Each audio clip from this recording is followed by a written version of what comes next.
नमस्कार. आज आपण आपल्या विजूभाऊच्या शेतामध्ये आलो. विजूभाऊंनी त्यांच्या कांद्याला पहिला बेसल डोस हा भरलेला आहे. तर त्यांनी बेसल डोस काय भरलेला आहे आपण त्यांच्याकडून ऐकून घेऊ. विजूभाऊ, तुम्ही या कांद्याला पहिला बेसल डोस दिला, त्या बेसल डोसमध्ये काय काय दिलेलं आहे? एकरी 2 बॅग 18-18 एकरी 2 बॅग 18-18 प्लस पोटॅश किती?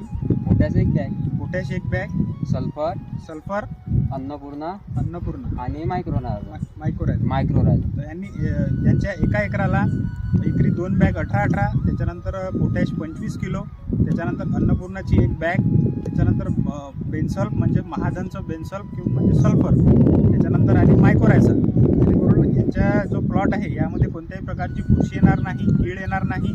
आणि जे दुय्यम अन्नद्रव्य असणारी अन्नपूर्णाची जी बॅग आहे ती पण यांनी या कांद्याला टाकलेली आहे.